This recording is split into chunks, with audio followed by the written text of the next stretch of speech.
àṣírí ti tú nǹkan ti gbé nǹkan hanu eléré ti já àgbàṣẹ́ ti gbọ́ ìgbọ́ wọ́n ti ní kí Sẹ́ríkì Fúlàní kó máa lọ sẹ́wọ̀n gbére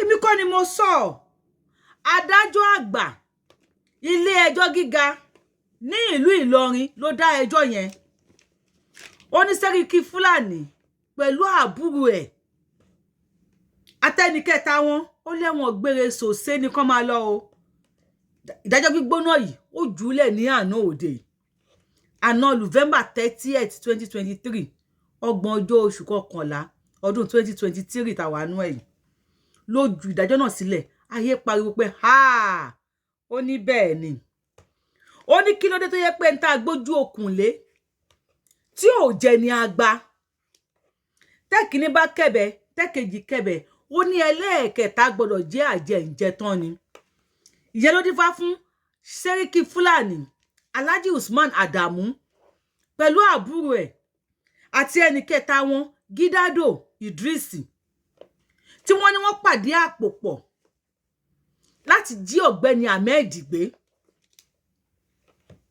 láàrin ọdún tó lọ 2022 nígbà tí wọ́n jí ọ̀gbẹ́ni yìí gbé àwọn fámìlì ẹ̀ bẹ̀rẹ̀ sí ní wáká ibo ló bọ́ sí ibo ló wà sọ́ọ̀mẹ̀lì ló lóun ń lọ sọ́ọ̀mẹ̀lì ńlọrin ni wọ́n ti jí gbé irú kí leléyìí nígbà tó yá wọ́n pè wọ́n láwọn fẹ́ gba bítíbitì owó ṣùgbọ́n ẹ̀bẹ̀ pọ̀ wọ́n sọ́sọ́tún wọ́n sọ́sọ́sì wọ́n padà gba 1 million naira mílíọ̀nù kan náírà níbi tí ìlú lè dé yìí àti ẹ̀gbẹ́ pọ́n ti ẹ̀ gbowó ajé sámọ̀sámọ̀ ojoojúmọ́ ni tó lè ọjọ́ kan ni tó lóhun àṣẹni tó ti kú àtẹni tó sọnù wọ́n á padà pàdé ọ̀rọ̀ di ó dàbà kára dàbà ọ̀rọ̀ dọ̀rọ̀ lé ẹjọ́ ṣe bí mo sọ fún yín wípé àwọn ọlọ́pàá Nàìjíríà wọn yìí ṣọ̀lẹ yìí tó kọ́ṣẹ́ mọṣẹ́ tó kọ́ṣẹ́ gboyè wà nínú wọn tí wọ́n mọ tí wọ́n lè ṣe ṣùgbọ́n Nàìjíríà sọ wọ́n dọ̀lẹ wọ́n kàn ìyá apá wọn ò jẹ́ kán lè ṣiṣẹ́ wọn bí iṣẹ́ ẹlòmíì nínú wọn school tó lọ police college ni ìmíì nínú wọn ló lọ sí NDA tí wọ́n lọ kọ́ṣẹ́ army tí wọ́n kọ́ṣẹ́ tí wọ́n gboyè ṣùgbọ́n tí Nàìjíríà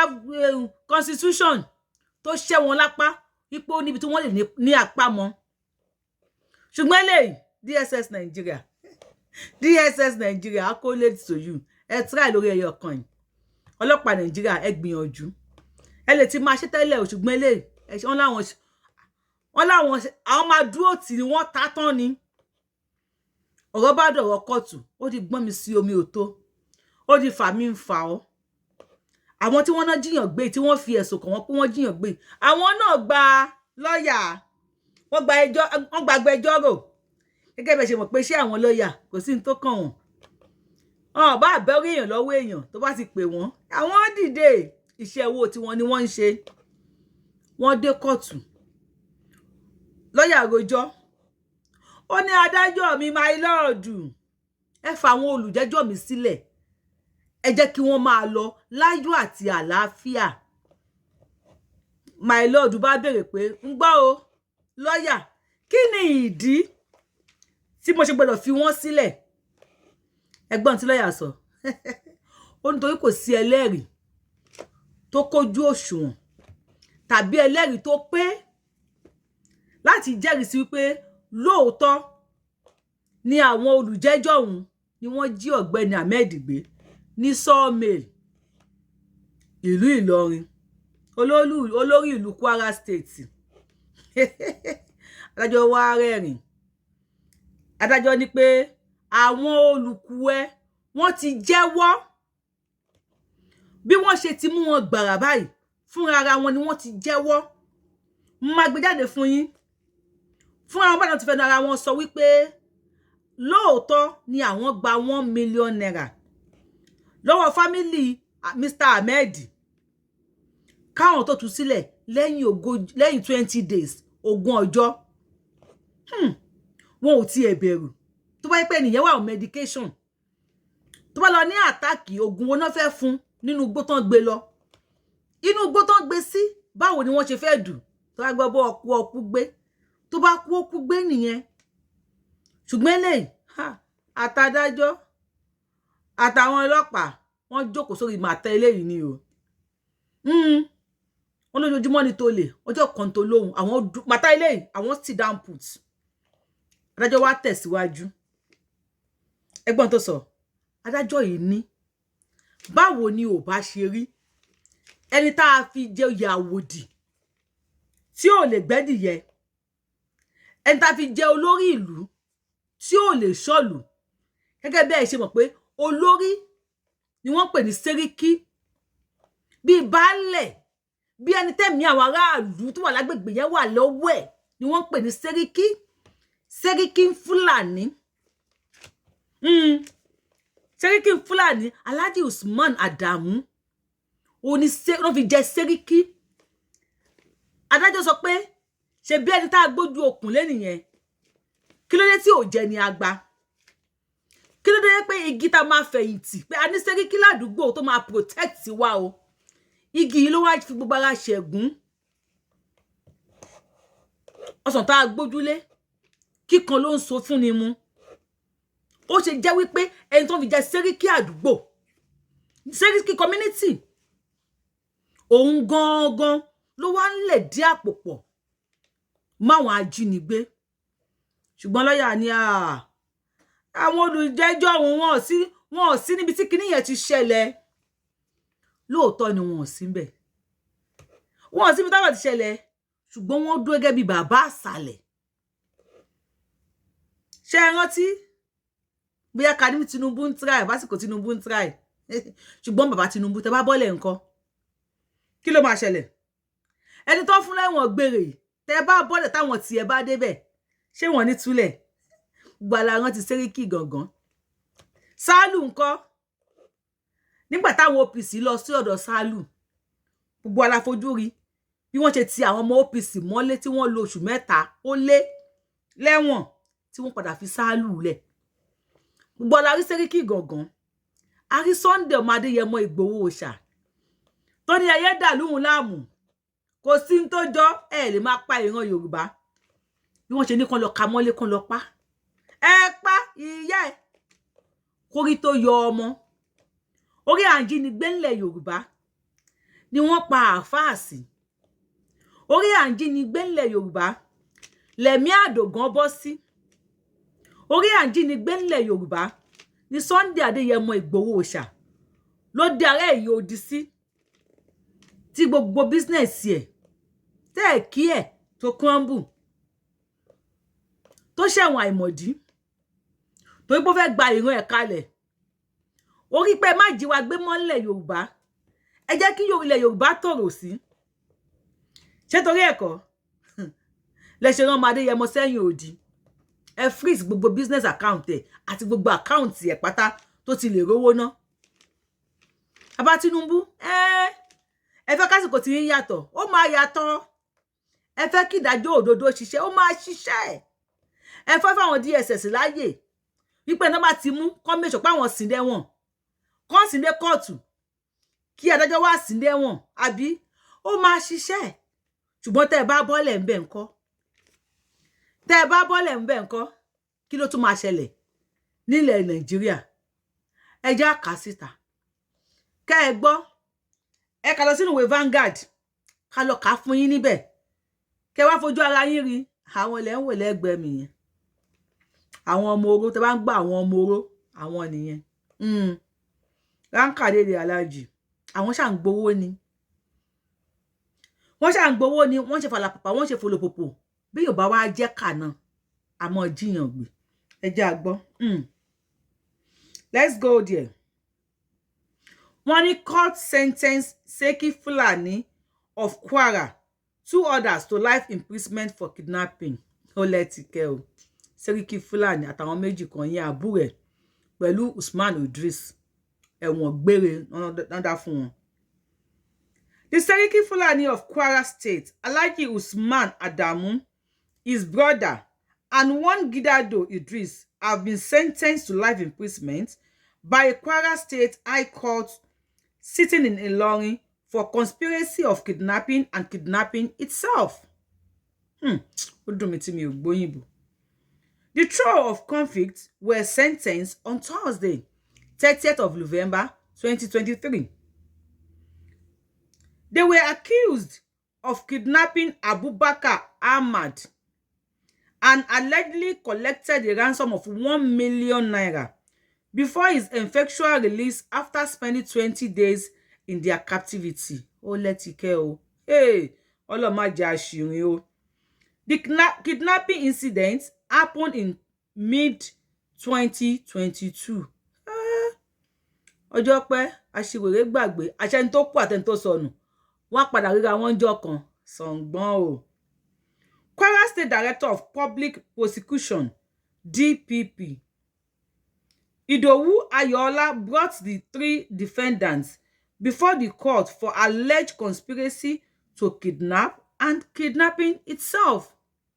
Alleged conspiracy to kidnap and kidnap itself. Okay. And the bag boy boni yemaye ko ye mi dada. Mo ṣàwàdà ni. In her judgment, Justice Adenike Akipelu said that the trio were all in agreement to commit a crime, adding that whether they were physically present at the kidnapping scene and was immaterial. Wọ́n jọ pawọ́pọ̀ ṣe ni. Agbódegbà, bàbá àsàlẹ̀ làwọn dúró fún. So whether they were there physically at the scene of the kidnapping or not, only it was immaterial. Kò wúlò. In as much tí wọ́n ti mọ̀ sí. Tó lè yọ gba owó ni. Wọ́n jọ máa jẹ̀yà yẹn ni. Obìnrin. Mrs. Adenike Akínpẹ̀lú. Justice Adenike Akínpẹ̀lú. Obìnrin ló dájọ́ yẹn. Obìnrin ló máa ń dáwọ́ ẹjọ́ bẹ́ẹ̀ yẹn. Torí pé àwa la mọ iye ọmọ. Àwa la mọ bọ́mọ ṣe ń rí lára. Kéèyàn pé 100 years ọmọ ṣì ní lọ́dọ̀ àwọn obìnrin. Thank you, Mami. Thank you for the òótọ́ sísọ, because you do òótọ́. In her judgment, she said that the convicts supposedly arrested their victim, claiming that he was a kidnapping suspect to extort money from him. She said the convicts, àwọn tí wọ́n ní wọ́n tó mú, tí wọ́n náà jẹ̀bi ọ̀sán, tí wọ́n fi ẹ̀sùn kàn, supposedly arrested their victim. Àwọn gangan ni wọ́n arrest ẹni tó jí gbé ni o. Claiming that he was a kidnapping suspect to extort money from him. Wọ́n pọ̀ ń fa rẹ̀ ní suspect láti gba owó lọ́wọ́ ẹ̀. Lóhùn ṣàánú fún wa o. The judge added, I am not persuaded by the submission of counsel to defendant counsel to dismiss the 2 count charges against them based on the fact that they were not at the scene of the incident. Yari ni o. Judge Adenike, wọ́n yarí ni. Wọ́n láwọn ò kó jẹ, àwọn ògbọ́n yẹn mú. Wọ́n sí lórí scene yẹn. Àmọ́ wọ́n ti jẹ́wọ́ pé àwọn gba 1 million. Lẹ́yìn tẹ́ni yẹn lọ 20 days lọ́wọ́ àwọn. Ó wá ní kí fi wọ́n sílẹ̀. Wọ́n láwọn tí cancel wọ́n sọ. Ìyẹn lọ́ọ̀yà tó ń gbà. Wọ́n láwọn ò kó jẹ. Wọ́n láwọn ò tiẹ̀ faramọ́ rárá. Wọ́n láwọn ò gbà. Torí kíni? Tó pé wọ́n ti show physical, wọ́n show ojú. Ṣùgbọ́n wọ́n show ọwọ́, wọ́n tó fẹ́ gbowó physically. Yàyàrí wọ́n láwọn ò gbà. Wọ́n láwọn ò gbà. Justice Akínpẹ̀lú lamented. Mà ṣe o. That it is saddening, and disturbing that community leaders charged with the welfare of their subjects could, because of love of money, breach the security of same subjects. They are hereby found guilty and charged and are so convicted. Ṣẹ́tìrí ẹni tá gbójú okùn lé òjẹ ní àgbà. Community leaders tí wọ́n fi ẹ̀mí àwọn aráàlú lé lọ́wọ́. Wọ́n ní o, community leader má bá wa ṣọ́ wọn. Àbí kí ni wọ́n ń pè ní Sẹ́ríkì ní ilẹ̀ Fúlàní. Èmi mọ̀ pé oyè ńlá ńlá ni. Oyè táwọn Fúlàní máa Sẹ́ríkì. Seriki gangan, Seriki igba, Seriki bó fẹ́ jẹ́ nísìn Seriki ni. Wọ́n á fi ẹ jẹ Seriki láti ìlú tó ti wá onílẹ̀ Fúlàní o. Àyè tí wọ́n á gbẹ̀ wọ́n fi ẹ jẹ Seriki nílọrin nílẹ̀ Yorùbá. Ìwọ tó wá fi àwọn ọmọ ṣọ́. Yorùbá a gbé àparò sábẹ́, a ń gbé ìgbàdo. Ìwọ tó wá fi àwọn ọmọ ṣọ́, ìwọ yìí. Tó tún wá ń jí àwọn ọmọ náà gbé nítorí ìfẹ́ owó. Èmi kọ́ ni mo sọ o. Justice Akínpẹ̀lú ló sọ. Dùn yà wọ́n ní she lamented. Má ṣe tó fi módìdí George lamenti. Ó dùn ni, ó dùn yà yẹn gan.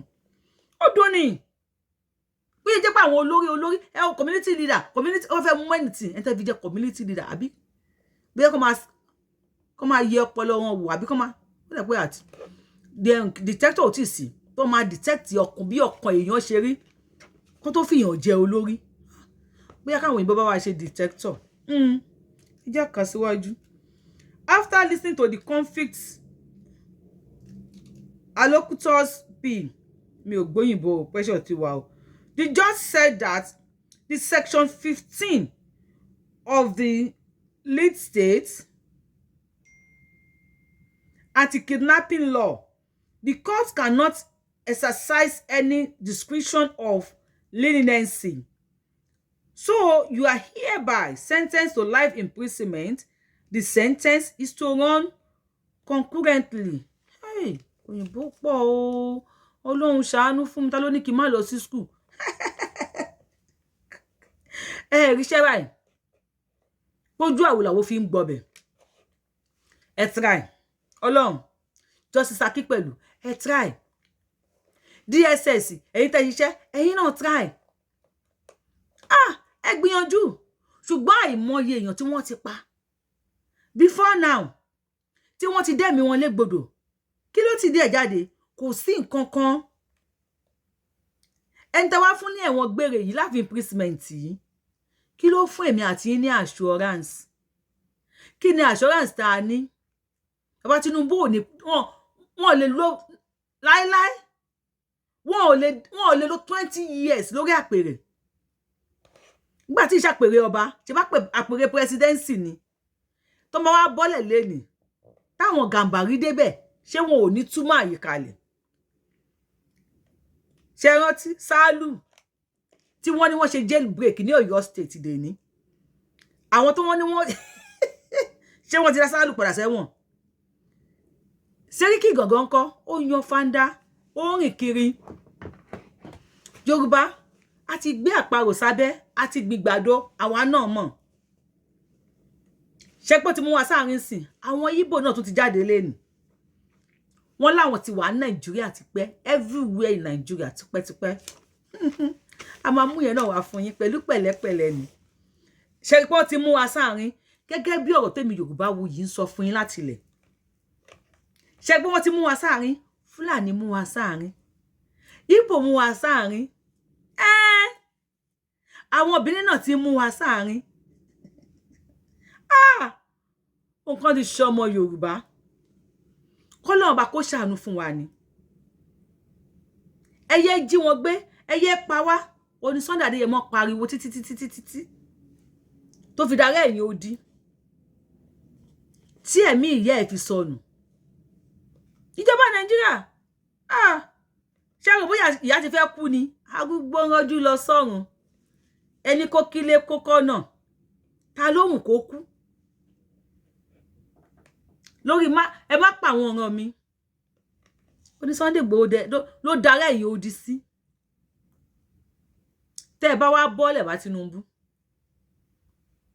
Láì ṣe pé ẹ ṣe ti ẹ̀tọ́ tó tọ́ àti tó yẹ fún ọmọ Yorùbá.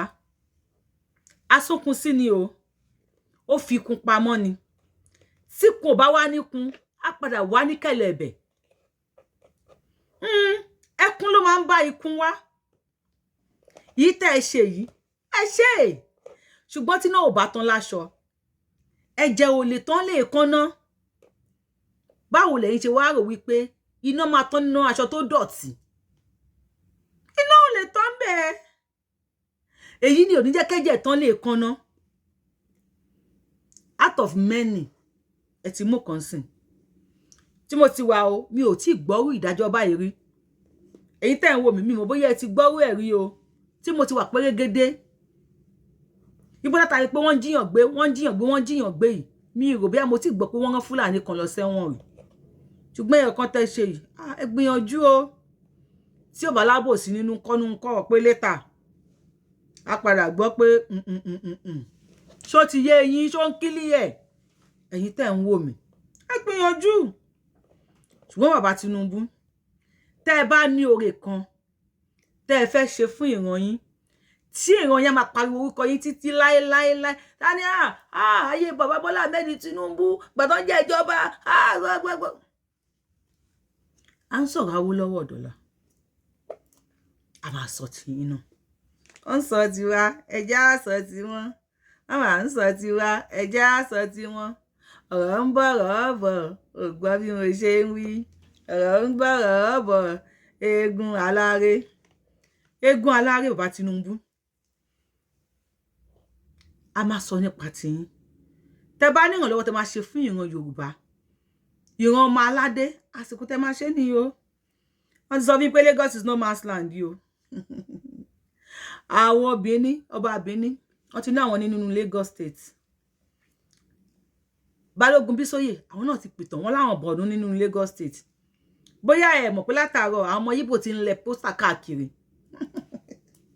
wọ́n ti ń pariwo pé àwọn ti wà káàkiri ní ilẹ̀ Yorùbá àgbẹ̀ yín olórí wa tẹ́ ẹ̀ kẹrùn sọ̀rọ̀ àfèsì kó má jẹ́ pé àsìkò tẹ́ máa kẹ ìtàn sáré lélẹ̀ nígbà tó bá mú wa sáàrin ìtàn Lagos state lẹ ṣì ń gbọ́ ìyẹn Èkó tó bá di ọ̀la tó má tún sọ fún yín pé China ló ní Ọ̀yọ́ tó di ọ̀túnla tó sọ pé Ondo àwọn Indian ló ní tó ní Spanish ló kọ́ tẹ́lẹ̀ Ìbàdàn dó ibo lẹ máa fojú sí ẹ ti yọ history kò ní curriculum wa ní school èmi ò mọ̀ tán dépò tí mo sọ fún àwọn ọmọ mi ṣáwọn ọmọ tí mi sọ̀tàn fún ṣáwọn máa lè sọ̀tàn fún àwọn ọmọ tí wọn bàbá Tinubu bàbá Ayọ̀ Adébánjọ bàbá Ọbásanjọ́ Professor Wọlé Ṣóyínká Ọọ̀ni of Ifẹ̀ Awùjalẹ̀ Ìjẹ̀bú Aláké of Ẹ̀gbá mo kí gbogbo yín pátá gbogbo yín bàbá pátá mi ò ní olódì kankan nínú yín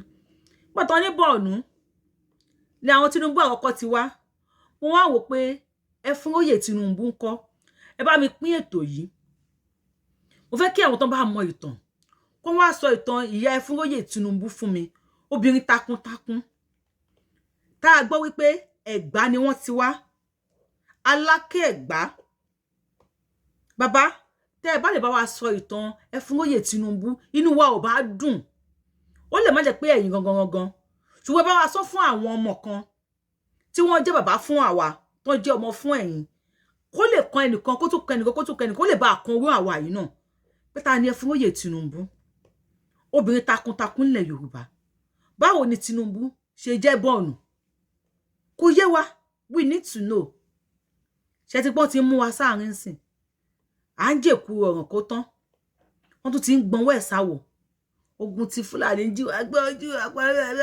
là ń jà lọ́wọ́ wọ́n tún ní Benin wọ́n tún lẹ́kọ̀ọ́ Èkó ló ní Benin àbí Benin ló lẹ́kọ̀ọ́ àmọ́ yìí náà tún ti ń pariwo ń sìn wọ́n sọ débi pé ilé tán ń wó lẹ́kọ̀ọ́ wọ́n ní tribal war náà fi ń fà bó tẹ̀ jẹ́ pé ẹni ojú kọ́tà náà kọ́ ilé sí dìtẹ̀ fi ń wọlé ẹ̀yin lẹ mọ̀ àwọn tó ń wọlé wọn àwọn náà mọ̀ but Yorùbá generally níbo là ń lọ níbo là ń bọ̀ bí a kò bá mọ̀ bí a ń lọ ṣèbó yẹ ká padà sílé ẹ̀yin bàbá yìí ẹ jẹ́ ká jáwọ́ lápọ̀n tí kò yọ ká lọ gbómi làkàná Iléyá o ọmọ Yorùbá o Iléyá ẹ̀yin bàbá yìí mi ìṣú ọ̀pá mọ́bí tá à ń lọ o iwájú lọ lọ́kọ̀ yìí wà mí lọ ẹ̀yìn ṣá lọ lọ́kọ̀ yìí wà mí lọ mi ò mọ̀ yé o mi ò mọ́bí tó lọ́kọ̀ ń wà wá lọ so Iléyá báyìí ẹ jẹ́ ká di ẹrù wa kó ní kálukú máa ya dànù ní kó ní kálukú eré ká sáré ká máa lọ sílẹ̀ wa kó tó gba everything lọ́wọ́ wa kó tó ní ìdí arẹrẹ ìdí òsè ìdí àgbálùmọ̀ ìdí gúdóńkúà ìdí kíní kan tó wà ní Ìbàdàn kó tó wá pìtàn fún wa pé àwọn Indian náà ni kó tó wá bá èmi àti yín wípé àlẹ́nu ń bẹ̀ káwọn ará Borno náà tó dìde pé àwọn fẹ́ yọ àjígà ti Lagos State àwọn náà fẹ́ bu tiwọn ṣe borí agbègbè ló wà fún àǹfààní tẹ́ ń wò mí for the first time Yorùbáwùyí lórúkọ tèmi ó wà nínú show tá ṣe lánàá tá play ẹ̀ ẹnì kan tó ti bọ́ tà ń ṣe ó tún ti tákù Balógun Bísóyè Òṣòdì mo mú yẹn náà bọ̀ wá fún yín lágbára Ọlọ́run ọba ọ̀fọ́n ti tọ̀ sí gbẹ́gìrì ẹ̀yin bàbá yìí o ọ̀fọ́n ti tọ̀ sí gbẹ́gìrì jẹ́ kó ní kálukú kẹ̀kẹ́ lọ́wọ́ jẹ́ kó ní kálukú máa lọ́lé àbúrò ìgbà tó máa gba ọgbẹ̀ lọ́wọ́ wa ni Tinubu Bọ́lá Ahmed Tinubu ẹ̀yin àgbààgbà ilẹ̀ Yorùbá APC PDP Afẹ́nifẹ́re Labour Party whatever tó máa wùn kẹ́ ẹ jẹ́ àsìkò tẹ́ ẹ lè ṣe ohun tá a fẹ́ fún wa ńlẹ̀ Yorùbá ni táwọn òfin nígbàgbé yín láéláé ni o táwọn òfin mọ ọ̀sọ̀tàn yín láéláé tá bá fi máa ròyìn títí láéláé tá bá fi máa wá bá yín pé ẹ̀yin bàbá wa ẹ tún wá sọ ìtàn míì fún wa kí ló dé kí ló ṣẹlẹ̀ àlejò ò lè patàn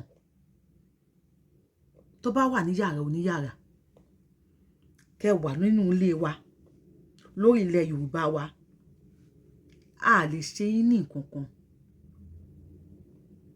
ẹnu yín láti máa gba ìmọ̀ràn ẹ tọ́ wa sọ́nà ẹ rí jù wá lọ ẹ mọ̀ jù wá lọ ẹ ṣíwájú wa dáyé kékeré ni bàbá fi jọmọ lọ kì í ṣọ̀rọ̀ ogún ọjọ́ ká má sọ pé ogún ọdún o ká ètè yí padà ogún ọjọ́ kí ló tẹ wá ń ṣe báyìí fún wa ẹ ṣe ṣàánú wa ẹ wá nú ṣe wá ẹ wò pé tá lọ bá lọ àbọ̀ máa bọ̀ àwọn ọmọ tí ń tẹ̀rù bóyá kó sílùú òyìnbó ṣé wọn ní wá sílé láéláé ni tán bá wá tán máa dé bá àwọn ajínigbé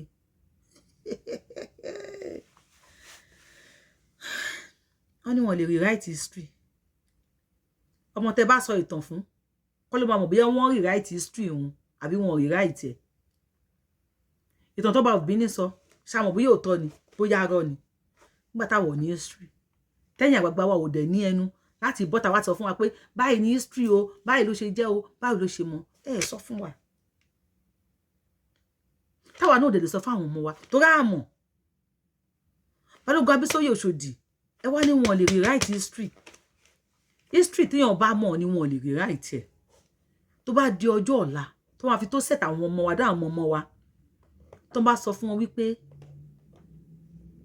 Ìgbò ló ní Èkó wọn ní jiyàn because nǹkan tí wọn mọ̀ history téèyàn mọ̀ ẹ wá ní wọn rewrite ẹ̀ báwo ló ṣe máa mọ̀ pé wọ́n rewrite àbí wọn ò rewrite ẹ̀ bóyá wọ́n tún kọ àbí wọn ò tún kọ pé mi mọ̀ rí pé báwo lọmọ yẹn ṣe máa mọ̀ ọmọ ò lè mọ̀ ṣó wá dà báyìí ṣé n tẹ́ ń ṣe fún wa ẹ̀ ṣó wá dà ló wà ń béèrè lọ́wọ́ yín ni ẹ̀yin náà mọ̀ pé kò dà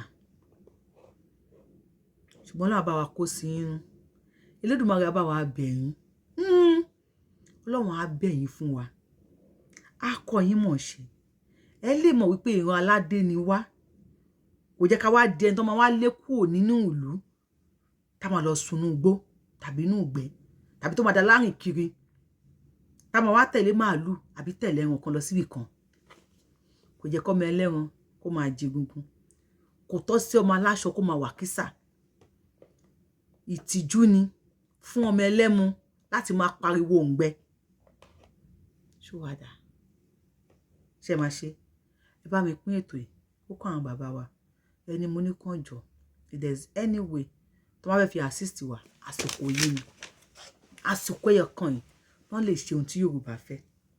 Thank you so much if you are watching me for the first time. Yorùbáwùyí lórúkọ tèmi Yorùbáwùyí ni mò ń jẹ́ ẹ fẹ́ sùn sókè yẹ sùn kí ẹ ń tà yín Yorùbáwùyí ni mò ń jẹ́ Yorùbáwùyí lórúkọ mi. Please if you have not subscribed to my YouTube channel ẹ kàn tẹ subscribe button tó wà lẹ́gbẹ̀ẹ́ yín notification button yín ẹ tẹ̀ sí all ní wípé gbogbo tí n bá ti mú wá lẹ fẹ́ máa rí ẹ má personalize ẹ máa rí mi wò bí ìran tó bá ṣe ń lọ a máa jẹ́ kẹ́ gbọ́ ilẹ̀ Yorùbá ó máa dùn ilẹ̀ Yorùbá wọn ṣe kí ni ó máa dúró. Ilẹ̀ Yorùbá ti wà ní ilé yá ọmọ Yorùbá ilé yá tábà mo fi tá à ń lọ ẹ jẹ́ á padà sílé ẹ jẹ́ á jáwọ́ lápọ̀n sí Ọ̀yọ́ ká gbomi lákaná. Yorùbáwùyí lórúkọ mi Yorùbáwùyí ni mo ń jẹ́ mo pé Yorùbá ẹ máa ṣàtúnṣe ẹ ṣe ń tá a fẹ́ fún wa ká lè sọ nípa tiyín ká lè wí rere ní tiyín nífẹ̀ẹ́ yín. Thank you, I love you so much. Bye for now.